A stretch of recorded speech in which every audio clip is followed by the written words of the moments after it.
Hello, my name is Alynna Lyon, and I'm professor of political science at the University of New Hampshire in the United States. And I'm very honored today to chat with you a little bit about the United Nations and threats to international peace and security, and the situation in Ukraine. And I thought what we would do is talk a little bit about the history of the United Nations and why it was created in the context of threats to international peace and security. Then I thought we'd talk a little bit about the UN Security Council, which was given the authority to deal with threats to peace and security, as well as some of the other institutions like the General Assembly, the Secretary General, and some of the other agencies and funds that are working on the situation, the crisis in Ukraine. So I know many of us weren't around during the framing of the UN Charter and the creation of the United Nations, but I think it's really important that we go back and think a little bit about why the UN was created. And so just for a little bit of context, to remember that within a 40-year time frame, the world witnessed two incredible world wars, right? So World War I, you have up to about 20 million approximate deaths. In places like Russia, you have close to 2 million just in that country dying alone. In World War II, the estimates are about 70 million were killed. And so in the course of from 1914 to 1945, you have close to 100 million people killed at the hands of human beings because of war. And so even during the conflict, especially World War II, the world leaders, the United States, the British, the French, the Russians, the Chinese, were looking at ways to figure out how to prevent war from happening. And they were what we call the quest for permanent peace. How do we create a way for countries to not use violence to resolve their conflicts between each other? And how will we find a way for permanent peace? And so during World War II, about 1942, 1943, 44, and 45, world leaders, particularly the Allied powers, met several times to draft what we now know as the Charter of the United Nations, an approach to preventing countries from using war, from using violence to resolve their conflicts, and then an institution that would help deal with threats to international peace and stability when they arose. So the image that you're looking at right now is in February of 1945, and you'll see the British Prime Minister, Winston Churchill, the American President, Franklin Delano Roosevelt, and the head of the Soviet Union, Joseph Stalin, who all agreed that they needed to come together, make some compromise and some sacrifice, and then create this institution to help prevent war and deal with threats to international peace. And so in 1945, we have a conference in San Francisco in the United States that creates what we now know as the UN Charter, or its constitution, its rules. And if you read the preamble to the UN Charter, and I'm sure many of you have, you'll find that the preamble, the very first thing that the UN Charter says is that we, the peoples of the United Nations, determined to save succeeding generations from the scourge of war, which twice in our lifetime has brought untold sorrow to mankind. So as I read these words, we remember that war was at the forefront of the reason the UN is created. In fact, the Charter and the San Francisco Conference happened while the bombs are still falling through different parts of the world, so before the war is even completely over. So to create this institution, not only UN, but some rules about how countries will go about preventing another world war or violence between countries, there are a couple of main principles that we see in the UN Charter. First of all, territorial integrity and political independence. The idea that countries are independent and that their land, their territory will remain and will not change because of invasion or because of violence or some type of colonial experience. That was a principal component of the UN Charter, that the borders, territorial integrity would remain constant and would not change. The other second kind of part of that is non-interference in the internal affairs of states. Countries are not supposed to meddle in the domestic affairs of other countries. So these two things together really provide the bedrock of international law, or what we call international order, the international order. And they're based on the notion of sovereignty, that countries are sovereign, their borders are sovereign, they are not to be interfered with domestically, and their borders should not be threatened through the use of force. So that's a bedrock, one of the founding principles that all members, and today it's 193 members of the United Nations, agree to when they become members. In addition, they also agree that they will not settle their disputes with other countries through violence. So peaceful settlement of these disputes of states. In addition, they also agreed that they are not going to use force or threaten to use force in order to accomplish their goals. Again, they will find peaceful or institutional, using mediation, use arbitration. There are lots of tools in which they can settle their disputes without resorting to the use of force. So those are the founding principles, some of them that really make up what we now know as international law or the international order. To do this, to enforce this, they created what we now know as the Security Council. The Security Council was made up of those 5 powerful countries, the allies, and they all agreed that they would give a little something up. And they would create this institution, but they all wanted something. They were all powerful countries and they all wanted a couple things. They wanted a permanent seat, meaning that they would always sit on that council. And that they also wanted, if they didn't like something, if they didn't want to participate, or if they didn't think the UN should participate, they wanted veto power. Right? So the 5 permanent members of the UN Security Council, the Americans, the British, the French, the Chinese, and the Soviet Union, and now Russia, all have a permanent seat in the Security Council and all have veto power, which basically means that they have to agree in order for the Security Council to work. Now, let me just say a little bit about the Security Council itself. It also has, it's the only institution within the United Nations that has capacity to enforce its resolutions. So it can pass a resolution calling on the UN to act, and the UN can then go and enforce that. Remember, it's an organization by countries for countries. The United Nations, the Secretary General, the bureaucracy isn't actually really making these decisions. It's the countries that are making the decisions. If the countries don't want to do something, or if one of those 5 permanent members want to block something or veto something, it basically locks the entire UN from actually acting on that particular situation. So really important. It's also, just as a footnote, over time, the UN Security Council now has 10 rotating members that represent countries from all over the world geographically. In order to pass a resolution, you need 9 yes votes and no vetoes. So this is the institution that was given the mandate and given the tasks of dealing with international threats to peace and stability. All right.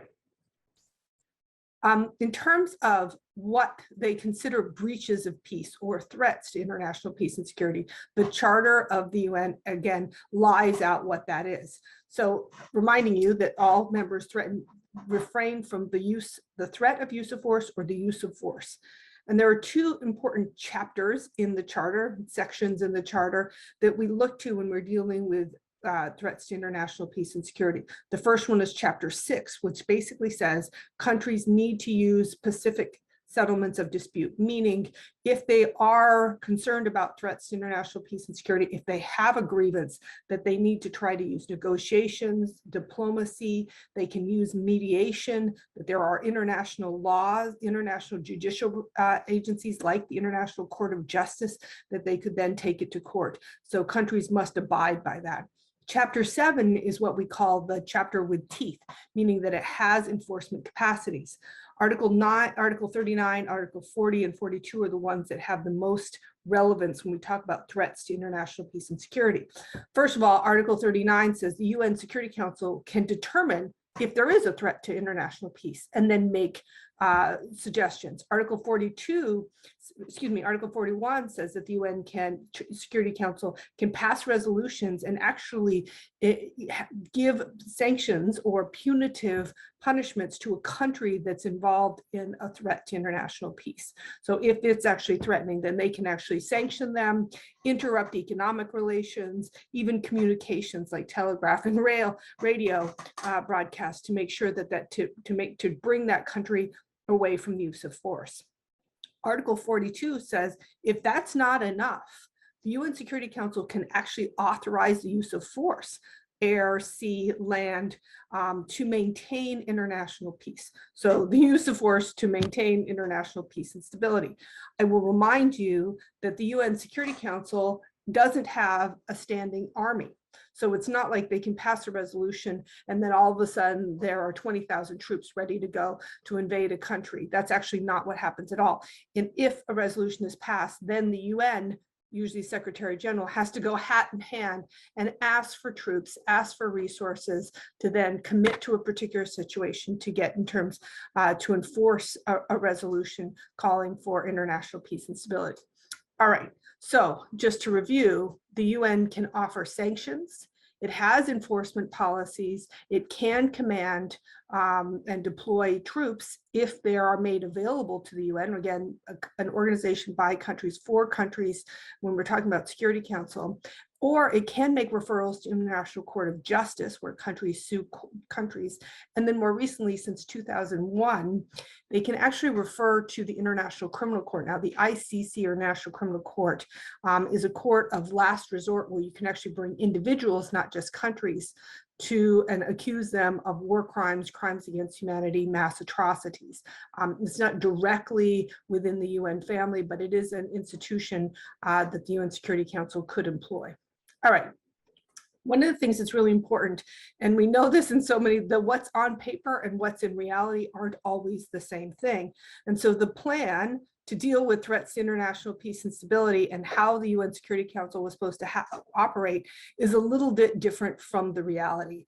And the term that we usually use is great power consensus. Those 5 countries that have permanent representative on the Security Council and have veto really have to agree in order for the Security Council to operate, and then in order for the United Nations to get involved in the threat of international peace and security. What that means is that if any of those great powers disagree on something or want to block something, they can.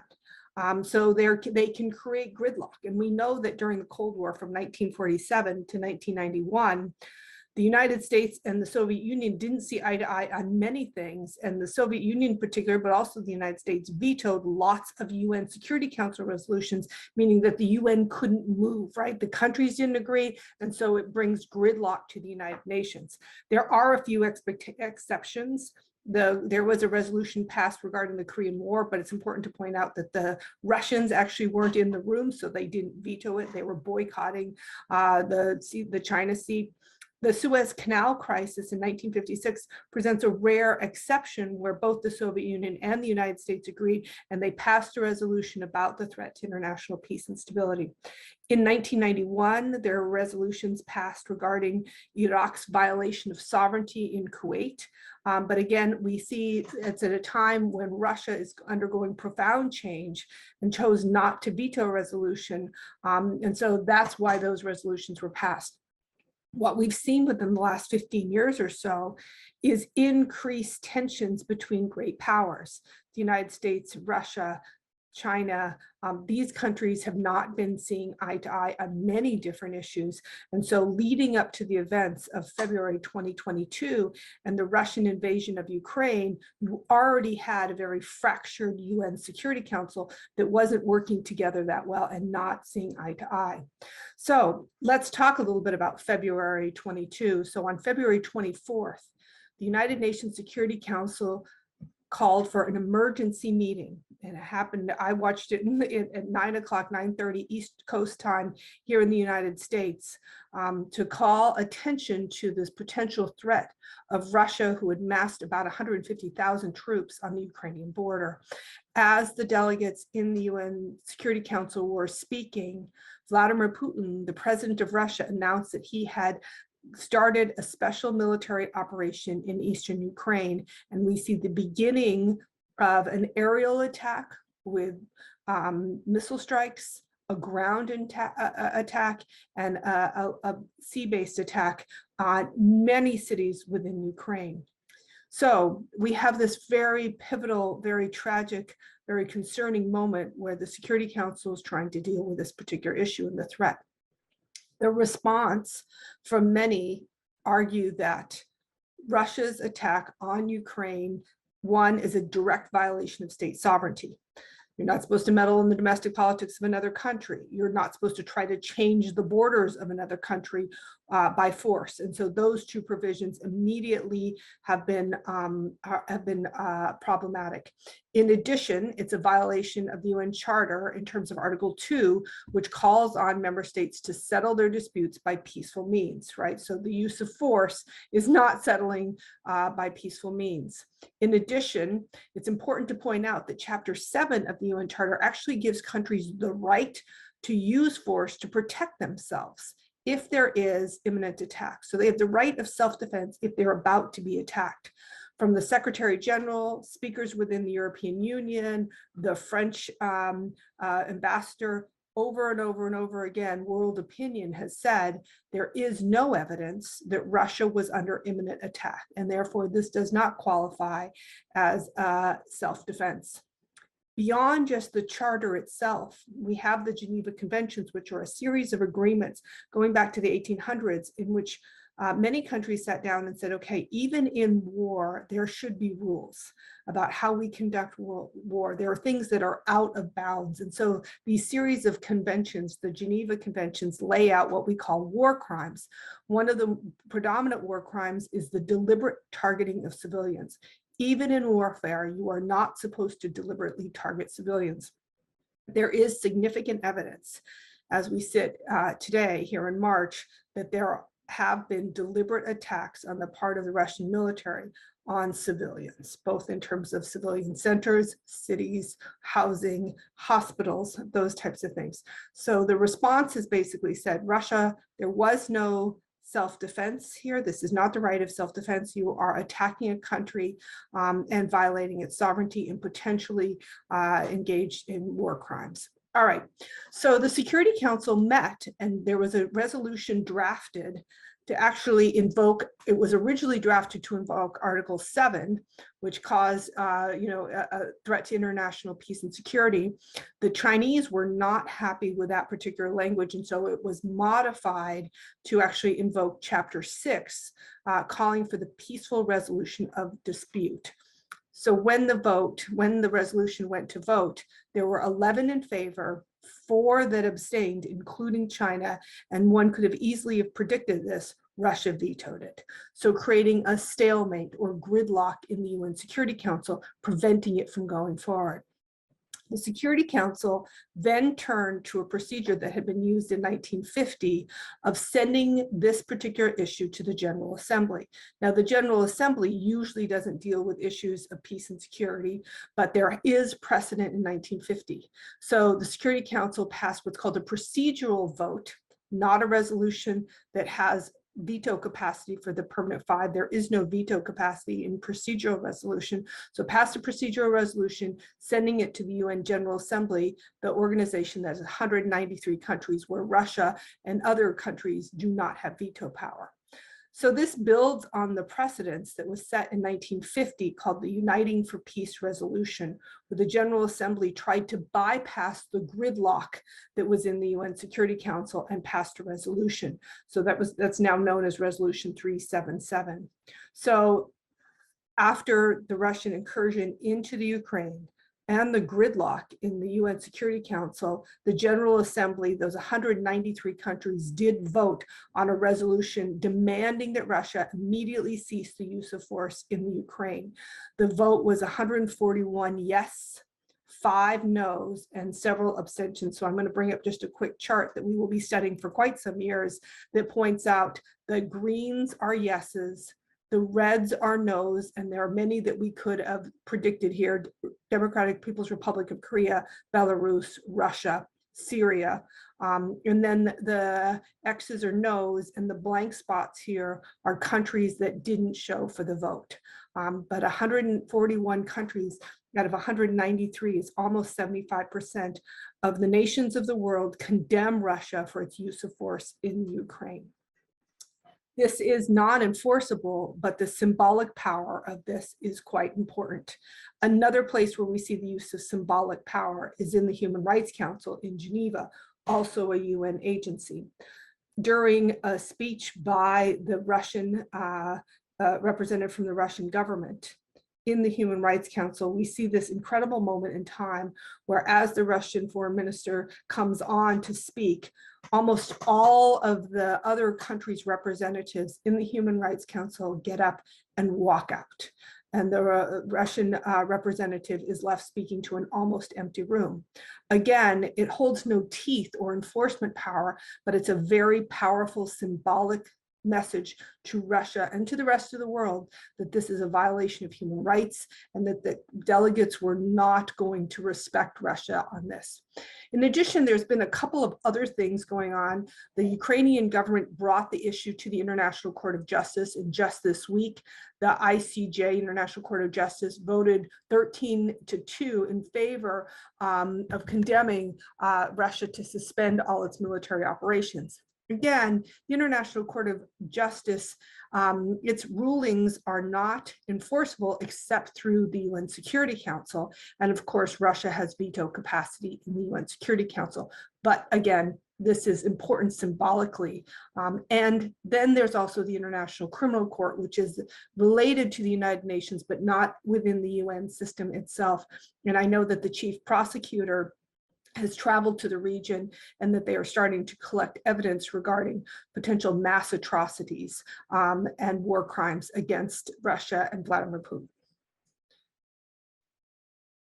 Moving on beyond the General Assembly and Human Rights Council, the International Criminal Court, there is also the UN Secretary General. And again, I'll remind you that the Secretary General is more secretary than general, right? An administrative position that is supposed to support countries in their efforts to work towards international peace. So the Secretary General doesn't have a force, doesn't have a standing military, but there are some powers that they have developed and expanded on over the years. The second Secretary General of the United Nations, Dag Hammarskjöld, actually created something called preventative diplomacy and thought that one of the important roles of the office is to go to places in which there may be conflict between countries and help those countries resolve that conflict prior to the use of force. That power was expanded in 2008 when the UN created what we now know as a mediation standby team, or what we call mobile SWAT teams that can go into a particular conflict area and try to help resolve the conflict before it escalates. The current UN Secretary General, Antonio Guterres, in 2017 expanded these powers even a little bit more and created something called the High-Level Advisory Board on Mediation, which has a staff on standby that can go into a conflict situation and help provide emergency mediation. All of those tools are available to the UN Secretary General in dealing with these situations. In addition to the efforts to prevent the conflict or respond to it, there are many UN agencies that are on the ground helping deal with the situation. Now, some of these, for example, the UN High Commissioner for Refugees is on the ground in Poland, dealing with, at this point, the 3 million refugees that have flooded out of Ukraine, helping them both in terms of emergency assistance, shelter, food, education, healthcare needs, those types of things. In addition, the World Food Program is poised and working on dealing with food insecurity issues that are not only in Ukraine and the region, the neighboring areas, but also in places like Egypt and Turkey, as Ukraine is one of the primary sources of food, particularly wheat, or what's called the breadbasket of Europe. The fact that it is not going to be able to supply those necessary resources to much of the region means that lots of people outside of Eastern Europe are actually going to have food insecurity. And so the World Food Program is working towards that. Other agencies that are on the ground, the Office for the Coordination of Humanitarian Affairs, the International Organization for Migration, UNICEF, dealing specifically with the threat to children, and the International Atomic Energy Association, which is also part of the UN family, dealing with and collecting data on several different things. First of all, threats with the potential use of nuclear weapons, but also there are 2 nuclear energy facilities within Ukraine that are compromised, and they're trying to collect data and help support those so that they do not become something that threatens the safety of human beings within Ukraine. Just to pause for a second, that's a lot that the UN's doing. Let's just take a moment back and think about what the United Nations wants. So their goals are, first and foremost, respect for the UN Charter and respect for international law. The UN wants the Russians and everyone involved to respect the Charter, its rules, and international law. It also wants the conflict to end as quickly as possible, and will work very hard to get that as soon as possible. In addition, and sometimes this is very challenging, the United Nations wants humanitarian assistance to reach those in need, particularly the people within Ukraine or the internally displaced persons, IDPs. That can be very, very difficult to do within a war zone, particularly if Russia is targeting civilians. And even in situations where there may be civilian corridors, they may actually be incredibly vulnerable. So operating with humanitarian assistance in a war zone can be very, very challenging. Finally, looking forward, the UN wants to make sure that there is justice and accountability for any war crimes, mass atrocities, or violations of international law that may have taken place on both sides. And so the UN will work quite diligently to make sure that that's important. Finally, there's another kind of role that many people are calling on the United Nations to take at this particular point, because this is, as much as it is a war on the ground, it is also an information war. So depending on where you are, whether you're in Europe, Western Europe, or the United States, or China, or Russia, you may have very, very different information about the cause of the conflict, who's killing whom, the level of casualties, those types of things. And there are many saying that the United Nations at this moment must play a very important role in terms of keeper of the truth, establishing what is true and what is not. And so many are calling on it to play that particular role. And then looking forward, we know that at some point, some side will gain advantage, whether or not it's the Ukrainian government or the Russians, and that they will want to implement a ceasefire. They will want the guns to stop. And the United Nations has particularly important roles at that particular moment. One involving peacekeeping, where they can commit